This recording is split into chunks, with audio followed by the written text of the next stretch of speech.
दोस्तों, कैसे हैं आप सब। आई होप कि आप लोग सब ठीक होंगे और स्वस्थ भी होंगे। मैं भी ठीक हूँ। तो आज का मेरा टॉपिक है संसाधन भूगोल यानी कि रिसोर्स ज्योग्राफी। तो हम देखिए संसाधन भूगोल के बारे में थोड़ा पढ़ने वाले हैं और जानते हैं कि इसका नामकरण कैसे हुआ और इस संसाधन भूगोल जो है ये नाम क्यों रखा, किस लिए रखा, इंसानों के द्वारा कौन से काम थे, किस लिए, किस किस चीज़ों को रखा गया, किस आधार पर रखा गया। तो चलिए हम स्टार्ट करते हैं। तो वह कारक या तत्व जो आवश्यकताओं एवं लक्ष्यों को पूरा करने में सक्षम हो उसे संसाधन कहा जाता है।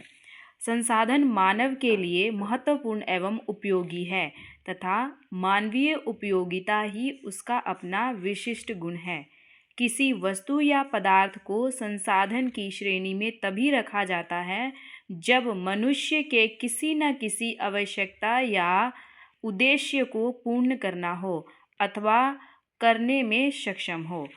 सामान्य तौर पर संसाधन का आशय केवल मूर्त या गोचर पदार्थों से लगाया जाता है, किंतु अनेक अमूर्त तत्व जो मनुष्य की आवश्यकताओं को पूर्ण करते हैं संसाधन की श्रेणी में आते हैं।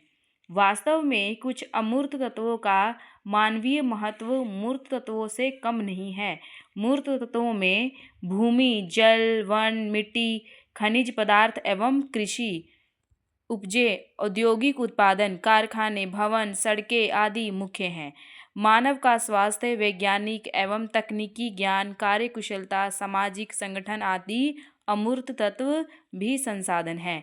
देखिए आप, मैं इधर अगर मैं पढ़ा रही थी आपको मूर्त और अमूर्त में थोड़ा कन्फ्यूज़न हो रहा था, इसलिए मैंने थोड़ा नीचे की तरफ जाकर उसके बारे में लिख दिया कि जो मूर्त है और मूर्त जो है संसाधन कौन कौन से हैं।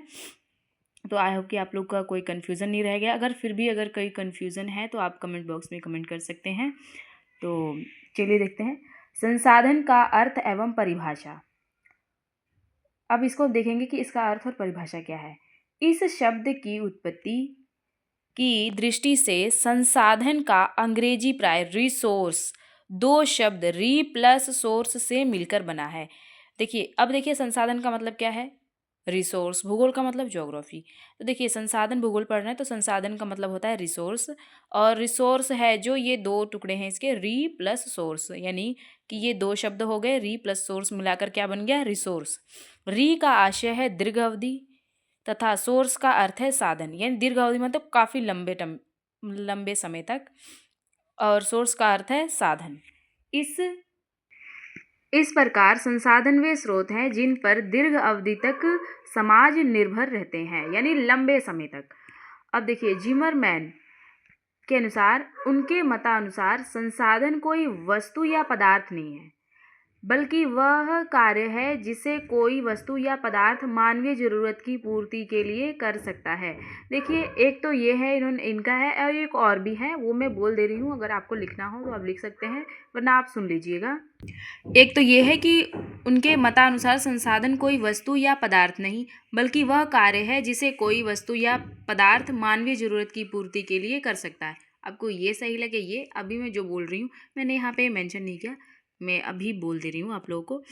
तो देखिए इसमें कहा गया है कि संसाधन पर्यावरण की वे विशेषताएं हैं, संसाधन पर्यावरण की वे विशेषताएं हैं जो मानव की आवश्यकताओं की पूर्ति में सक्षम मानी जाती है।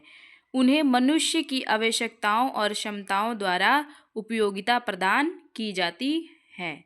ये है, ये दूसरा है जिमरमैन का, ये जो दूसरा वाला है यहाँ करके, ठीक है। अब देखिए मैकडॉनल्ड के अनुसार प्राकृतिक संसाधन वे संसाधन हैं जो मानवीय आवश्यकताओं और इच्छाओं की पूर्ति करता है। देखिए इनका अपना अपना खुद का थ्योरी है, थोड़ी छोटी छोटी सी, इन्होंने जो माना है वही है। आप इसको समझ के अपना भी कर सकते हैं, तो ये आपका हो जाएगा, कोई दिक्कत है तो आप भी अपना बना लीजिएगा। तो स्मिथ एवं फिलिप्स, मौलिक रूप से संसाधन वातावरण की वे प्रक्रियाएं हैं जो मानव के उपयोग में आती हैं। मौलिक रूप से संसाधन वातावरण की वे प्रक्रियाएं हैं जो मानव के उपयोग में आती हैं। अब देखिए जेम्स फिशर ने क्या कहा। अब जेम्स फिशर जो महोदय हैं उनका कहना है कि संसाधन वह कोई वस्तु है मानवीय आवश्यकताओं और इच्छाओं की पूर्ति करता है। संसाधन, थोड़ा मिस्टेक लग रहा है ना इसमें, नहीं मिस्टेक तो नहीं है। देखिए, संसाधन वह कोई भी वस्तु है, मतलब कि संसाधन कोई भी वस्तु हो सकती है जो मानवीय आवश्यकताओं और इच्छाओं की पूर्ति करता है। मतलब संसाधन जो है कोई भी, मतलब कोई भी चीज़ हो सकता है, चाहे आपको जो लेना है ले लो, बस जो हमारी इच्छाओं को, यानी कि मानव की इच्छाओं को पूरे कर रहा है, वो क्या है, सब संसाधन है। समाज विज्ञान कोश के अनुसार संसार मानवीय पर्यावरण के वे पक्ष हैं जिनके द्वारा मनुष्य की आवश्यकताओं की पूर्ति में सुविधा होती है तथा सामाजिक उद्देश्य की पूर्ति होती है।